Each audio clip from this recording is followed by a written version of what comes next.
Et avec l'onglet données, nous avons ici la possibilité d'obtenir des données à partir des logiciels de gestion des données tels qu'ACS. Vous allez voir obtenir ici par exemple à partir d'un fichier, un fichier CSV, HTML, JSON. Donc, ce volet, ça nous permet de recueillir des données depuis d'autres logiciels de gestion des, des données, puis faire des traitements directement sur notre logiciel Excel. Ici, c'est juste pour recueillir des sources des données que nous avons reçues. Là, c'est pour trier les données, trier, les classer, soit peut-être en fonction de certaines catégories ou en fonction de certaines conditions. C'est pareil pour ici. Euh, donc, c'est un peu ça, l'onglet données. À côté de cela, nous avons l'onglet révision qui permet de réviser tout ce qui est comme écriture à l'intérieur de nos différentes cellules. Si je veux vérifier par exemple l'orthographe des différentes données à l'intérieur de mes différentes cellules, si je souhaiterais avoir par exemple les synonymes de certaines écritures à l'intérieur dans de mes cellules, par exemple formation, je vais par exemple synonyme de formation, je sélectionne formation, il vient ici, formation, et ici on me dit il y a éducation, culture, connaissance, savoir, science, disons, lecture, autres disciplines, ainsi de suite. Donc ça ce sont les synonymes plus ou moins substantifs de formation. Maintenant, ici, je peux faire des recherches intelligentes, c'est-à-dire faire des recherches à travers les images. S'il y a des données ici, que je vais avoir des images correspondantes à ces données, je peux faire à partir de la recherche intelligente. Si, par exemple, les données que j'ai reçues, les écritures qui sont dans ces données sont écrites en anglais ou en d'autres langues, qui souhaiteraient, par exemple, avoir ça en français, ça va avec cette commande-là que je peux le faire.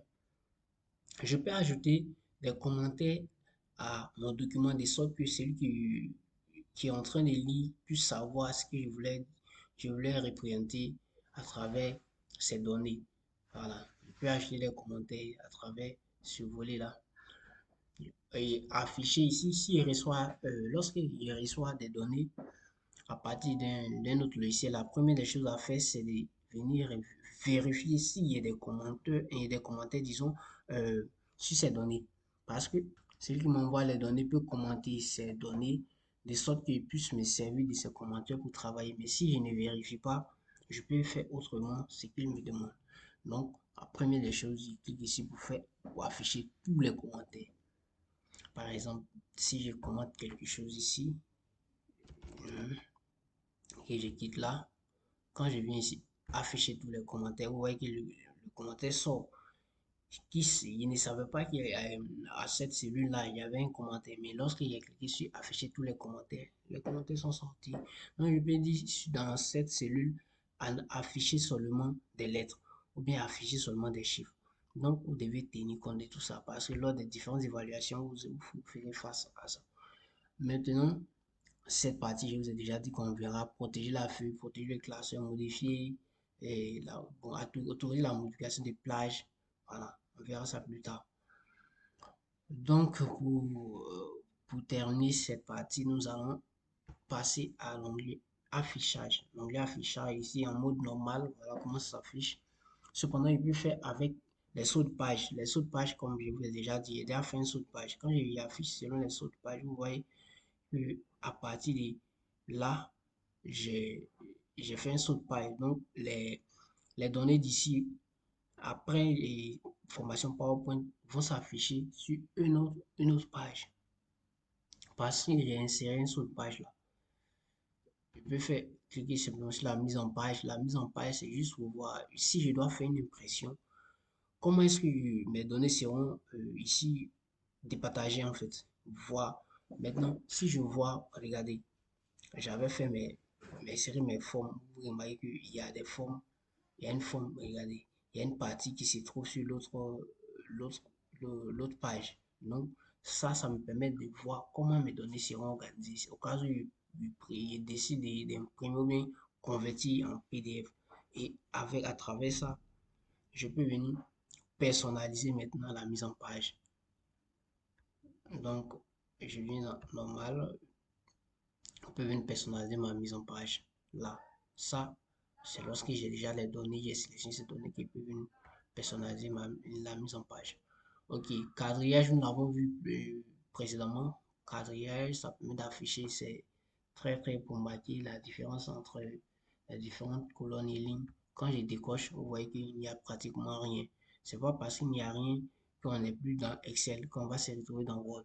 C'est-à-dire, vous pouvez prendre Excel pour organiser vos écritures, à les aligner et à la fin, vous décochez le quadrillage. Et puis bon, personne ne saura que c'est avec Excel vu que vous allez convertir en PDF. Voilà. Barre des formules, on l'a déjà vu de l'autre côté. Quand je clique, la barre des formules, en réalité, c'est là où ils ont mis FDX. Quand j'écris toutes les formules, quand je viens dans la cellule là, tout ce qui est écrit comme formule s'affiche automatiquement dans la barre des formules. Maintenant, quand je décoche la barre des formules, je ne vais plus avoir ces formules-là. Donc, je peux créer mon document, décocher la barre des formules, vous envoyer.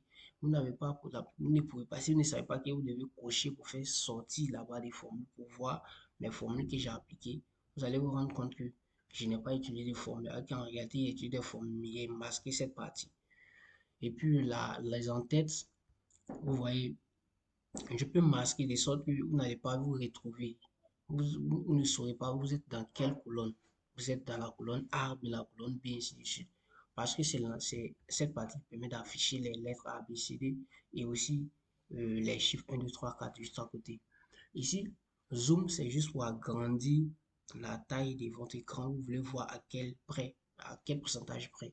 C'est à travers cet outil-là que vous pouvez le faire. Si je clique par exemple sur zoom, ici je vois à 100%, je peux voir à 200%. Si je clique sur 200%, vous allez voir comment ça va apparaître. Vous voyez un peu, non? Ok.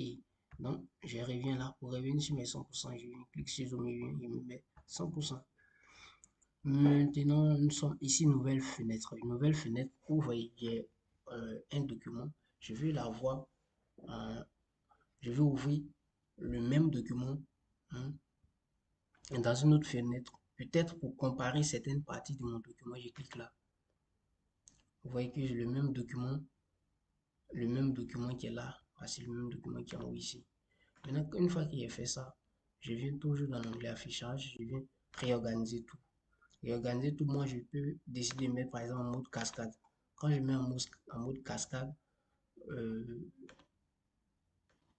quand je mets en mode cascade, il y a une partie qui est en haut et une partie qui est en bas.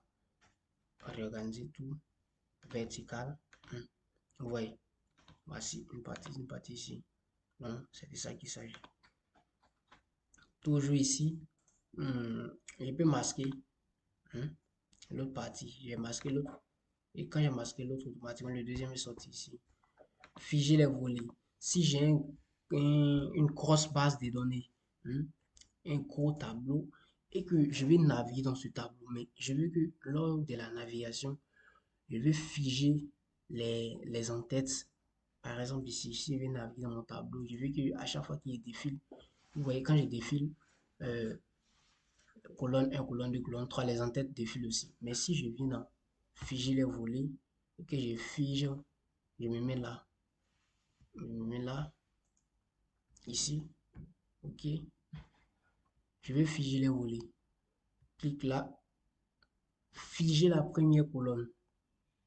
Ici, je peux figer la colonne, la ligne supérieure, c'est-à-dire au fur et à mesure que je défile, je ne veux pas que, bon, ici là-bas, c'est pas une grosse base de données, c'est pas c'est restreint. Donc, ça permet de caler les colonnes, les en-têtes, hein, les en-têtes, et puis le côté gauche, juste pour pouvoir naviguer à l'intérieur d'un grand tableau. Je peux fractionner, si masqué, je vais montrer ce que j'ai masqué. J'ai masqué un classeur. Quand je clique ici, je peux faire apparaître ce classeur masqué.